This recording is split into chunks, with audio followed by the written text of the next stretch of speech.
Ang pag-usapan naman natin sa videong ito ay tungkol naman sa pleasure or in Tagalog, kasiyahan. Kasi maraming guilty dito, no? Lalo na kung Christian tayo, kiniklaim natin sa sarili natin na anak tayo ng Diyos. Pero ang lifestyle natin, ang ginagawa natin ay mga earthly desires pa rin, no? Yung mga worldly passion pa rin ang sinusunod natin sa buhay natin, no? Yan ay ipinagbabawal sa atin ng Diyos kasi alam naman natin na lahat ng bagay sa mundong ito, lahat ng mga hilig natin sa mundong ito ay hindi yan tinotolerate ni God kasi yan ang panglinlang sa atin ni Satan, no? Para tayo ay mawalan ng time kay God, mawalan ng panahon para sa Diyos, no? Kaya inaakit tayo sa mga material na bagay, no? Sa mga temporary na kasiyahan sa mundong ito, no? So ano nga ba ang mga halimbawa ng pleasure na to, ng mga kasiyahan na to, no? Ito na yung halimbawa, ang hilig nyong mag-travel, travel around the world, travel around the Philippines, di ba? Yung iba ang hilig mag-unwind sa mga malalamig na lugar. Tapos yung iba naman ang hilig kumain sa labas, magda-dine-in sa labas. Tapos meron namang iba ang hilig nilang gumala, ang hilig manood ng sine, ang hilig mamasyal sa mall. Yan ang mga halimbawa sa pleasure na hindi yan tinotolerate ni God kasi hindi yan galing sa Kanya, no? Kundi galing lang yan sa mundo na ito, no? Kaya kung tayo ay Christian, huwag nating ugaliin yan kasi baka mamaya kiniklaim natin sa sarili natin, anak tayo ng Diyos, samba tayo ng samba sa Diyos, pero pagdating sa mga bagay na ito, no, dito tayo babagsak, no? Baka ito pa yung makakasira sa atin, yung mahilig tayo sa mga earthly desires natin, no? Kasi pinag-uutos sa atin yan ng Diyos. Basahin natin sa Matthew chapter 16 verse 24 to 25. Anong sabi dito? Then Jesus told to his disciples, "If anyone would come after me, let him deny himself and take up his cross and follow me. For whoever would save his life will lose it, but whoever loses his life for my sake will find it." O, di ba? Ang ibig sabihin nito, kung gusto natin na lumapit kay Jesus Christ, no? Kalimutan natin yung mga makamundong hilig natin, yung mga dating gawain natin, di ba? Mga nakasanayan nating gawain, kalimutan natin yan. Kalimutan natin ang pag-gratify sa flesh natin, di ba? Kalimutan natin yung mga temporary na kasiyahan na nangyayari sa atin sa mundong ito, no? Kung di sundin daw natin si Jesus Christ. Ano nga ba ang naging buhay ni Jesus Christ nung nandito pa siya sa mundo? Di ba? Hindi madali ang pinagdaanan niya. Ang mga ginawa niya dito sa mundo ay nangaral siya sa lahat ng mga tao, di ba? Nangaral siya ng mga salita ng Diyos, hindi niya iniintindi ang sarili niya, hindi siya makasarili. Ang inintindi niya yung kaligtasan ng lahat ng mga tao sa mundong ito, di ba? Dapat ganun ang gagawin natin. Kung kiniklaim natin sa sarili natin na Christian tayo, sundin natin kung ano yung mga gawain ni Jesus Christ, no? Hindi siya nandito para magpakasaya, nandito siya para i-save ang mga tao sa mundong ito, i-save ang mga makasalanan sa mundong ito, di ba? Dapat yun ang sundin natin, yung mga gawain ni Jesus Christ, hindi natin intindihin yung sarili natin, no? Kasi anong sabi dito? Kung sino man daw yung naghahangad na iligtas yung sarili niya, no? Yung naghahangad ng sariling kapakanan lang niya, no? Mawawala daw niya yung sarili niya or mawawala sa kanya yung kaligtasan, hindi siya mapagkalooban ng eternal life. Pero kung sino man daw yung kinalimutan niya yung sarili niya or winala niya yung sarili niya para sumasunod ang kalooban ng Diyos, para sundin si Jesus Christ, ay makakamtan daw niya yung eternal life, 'di ba? Mapagkalooban siya ng eternal life, magkaroon siya ng buhay na walang hanggan, o 'di ba? Kung gaano kahalaga talaga na kailangan tanggalin natin yung yung earthly desires natin, yung worldly passion natin, no, kundi sundin natin si Jesus Christ kasi ito ang magiging daan para magkaroon tayo ng kaligtasan, no? At saka anong sabi dito sa 2 Timothy chapter 2 verse 22, "So flee youthful passions and pursue righteousness, faith, love, and peace along with those who call on the Lord from a pure heart." O, di ba? Sabi dito, nakasaad dito, lahat ng mga tumatawag sa Diyos, no? Lahat ng mga humihiling sa Diyos na may mabuting hangarin, no? Pagkakalooban niya nitong kapayapaan, pagmamahal, tapos kailangan may pananampalataya din tayo sa Kanya, no? At saka, anong sabi dito, bakit pinapaiwas talaga tayo sa mga sa pleasure sa mundong ito, no? Kasi alam naman natin na ang pleasure ay Temporary na kasiyahan lang yan, guys, no? Iyang pleasure na yan ay dito lang yan sa mundo na ito, no? So temporary lang siya, no? Hindi natin yan madadala hanggang sa kabilang buhay, no? Ang nakasaad dito sa 1 John chapter 2 verse 16, sabi dito, for everything in the world, the lust of the flesh, the lust of the eyes, and the pride of life comes not from the Father, but from the world. Diba? Nakalagay nga dito, lahat daw ng meron sa mundong ito, no? Yung lust of the flesh, ano nga ba yung lust of the flesh? Yung bang, no? Binibigyan natin ng satisfaction yung sarili natin sa pamamagitan ng sex na yan, ng food, at saka yung lust of the eyes, halimbawa may manakita kang mga magagandang bagay, no?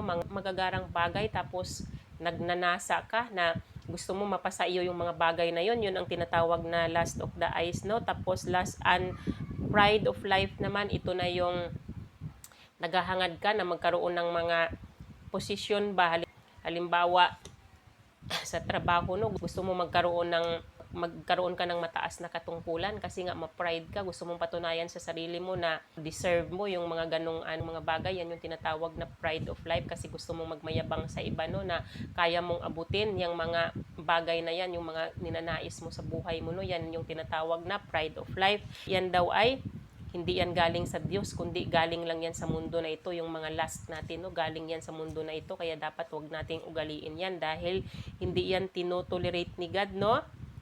Tapos anong sabi dito sa Proverbs chapter 21 verse 17 naman, whoever loves pleasure will become poor. Whoever loves wine and olive oil will never be rich. Ang ibig sabihin, kung sino man daw yung mahilig sa kasiyahan, no? Ito daw yung magkukos para maging mahirap kayo, kasi alam nyo naman kapag mahilig kayo sa pleasure, gagastos kayo dyan kung saan man, kung ano man yung mga binabalak nyong gawin para i-gratify yung flesh nyo, no? Siyempre, gagastos kayo kasi wala namang libre. Masyal ka, kailangan mong gumastos, di ba? Kakain ka, kailangan mong gumastos, di ba? Kung ano man yung mga binabalak nyong gawin, bibili kayo ng mga material na bagay para i-gratify yung flesh nyo. Gagastos kayo, maglalabas kayo ng pera. Kaya ang sabi dito, ito daw yung magiging dahilan para maghirap kayo, di ba? At saka kung sino man daw yung mahilig uminom ng alak or mahilig gumamit ng olive oil, di ba? Hindi naman to literal na olive oil, kasi alam nyo naman na no, kapag itong mahilig kayong uminom ng alak at saka olive oil, ito yung mga expensive na mga ito, mga bagay ito. Alam nyo naman yung olive oil, di ba, pang mayaman yan, yung pinakamaliit na bote ng olive oil ay napakamahal, nasa hundreds na yun kahit maliit lang. Ang sabi dito, kapag kayo ay mahilig sa mga magagarang bagay, no, mga mamahalin na bagay, no, hindi kayo kailanman yayaman, di ba? Kasi mahilig kayo sa mga mamahalin na bagay, o syempre, yung pera nyo maaaksaya lang sa mga bagay na magagara or mga mamahalin na bagay na yan. Yun ang ibig sabihin ng Bible verse na ito, no? At saka, anong sabi dito? Matthew chapter 16 verse 26, what good will it be for someone to gain the whole world yet forfeit his soul? Or what can anyone give in exchange for their soul? O, anong ibig sabihin, no? Ano daw mapapala ng tao, no, kung makamtan man niya ang buong mundo na ito, yung buong daigdig na to, pero ang kapalit naman nito ay yung buhay niya, di ba?